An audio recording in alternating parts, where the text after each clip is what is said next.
बॉलीवुड की वो हसीन अदाकारा जिसे इस्लाम कबूल करने पर कत्ल कर दिया गया।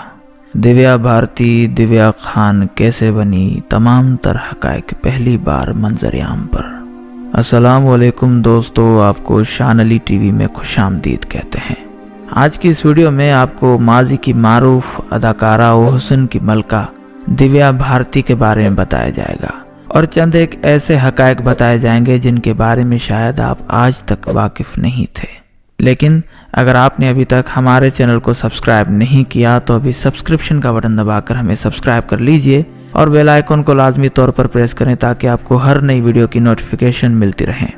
दिव्या भारती का असल नाम दिव्या ओम प्रकाश था। इसका शुमार बॉलीवुड की खूबसूरत तरीन हीरोइनों में किया जाता है। वो बहुत कम उम्री में फिल्मी दुनिया में आई और बॉलीवुड पर राज करने लगी। इसके बाप का नाम ओम प्रकाश जबकि माँ का नाम मीता था। दिव्या ने सिर्फ 16 साल की उम्र में अदाकारी शुरू कर दी थी और इलाकाई ड्रामों और फिल्मों में इसकी अदाकारी और खूबसूरती सिनेमा बीनों को बहुत पसंद आई। दिव्या भारती अपनी पहली फिल्म से ही स्टार बन गई थी। वो उस वक्त बहुत कम उम्र थी जब फिल्म राधा का संगम में उसको कास्ट किया गया, मगर बाद में नामालूम वजूहात की बिना पर उसको ड्रॉप कर दिया गया।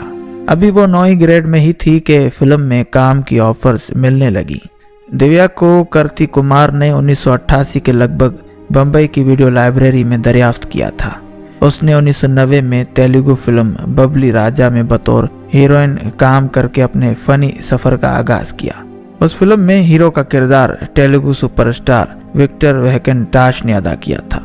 फिल्म के रिलीज होते ही दिव्या भारती मुल्क के कोने कोने में मशहूर हो गई और फिल्म बीन जो उस वक्त श्रीदेवी के दीवाने थे वो दिव्या के हुस्न के असीर हो गए। देखते ही देखते दिव्या मकबूलियत के सारे जीने पार कर गई। सीनियर हीरोइनों के लिए ये एक बड़ा धचका था। पहली फिल्म की जबरदस्त कामयाबी के बाद दिव्या को धड़ाधड़ तेलुगु फिल्में मिलने लगी जो सब मकबूल हुई। दिव्या ने आंध्र प्रदेश के मेगा स्टार चिरंजीवन के साथ रोडे अलूडू में काम किया जो तेलुगु की बहुत सुपरहिट फिल्म साबित हुई। इस कामयाबी के बाद तो हर एक की जबान पर इसी का नाम था।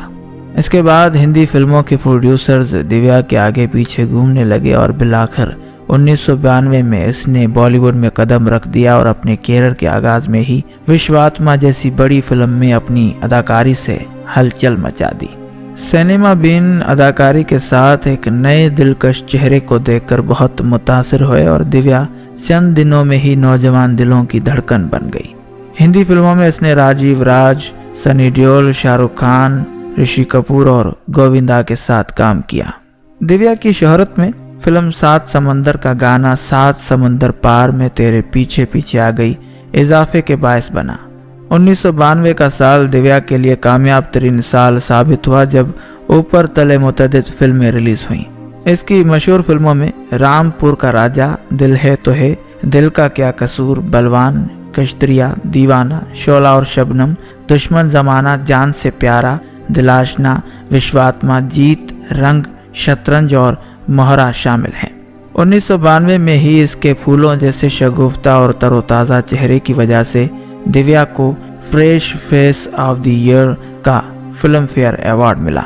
1993 का आगाज भी दिव्या की जिंदगी में धमाका खेज साबित हुआ। कामयाबी इसके घर की लौंडी बन गई। मई 1992 में दिव्या ने एक मुसलमान प्रोड्यूसर साजिद निद्यावाला से शादी रचा ली और खुद हिंदू मत छोड़कर इस्लाम कबूल कर लिया जिसे वो मुतअस्सिब हिंदू माशरे से पोशीदा रखना चाहती थी। बदकिस्मती से इसकी साजिद से शादी ज्यादा देर तक पोशीदा न रह सकी और हिंदू माशरे में इसके कई खुफिया दुश्मन पैदा हो गए। 5 अप्रैल 1993 को वो अपने रिहायशी अपार्टमेंट जो कि 5वीं मंजिल पर था वहां से सर के बल गिरी और मौके पर ही हिलाक हो गई। वो जमीन पर गिरकर चंद ही सांसें ले सकी। सिर्फ 19 साल की उम्र में दुनिया छोड़ जाने वाली दिव्या की मौत का लोगों को यकीन नहीं आ रहा था। इसकी मौत का मौमा अब तक नहीं खुल सका।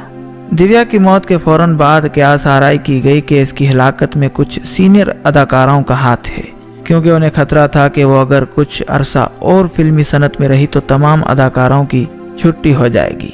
दूसरी बड़ी अफवाह ये थी कि इसे भारत की एक बड़ी हिंदू इंतहा पसंद तंजीम ने मरवा दिया जो इसके ताक़ुब में थी और दिव्या और साजिद को किसी तौर पर भी मियाँ बीवी मानने को तैयार नहीं थे।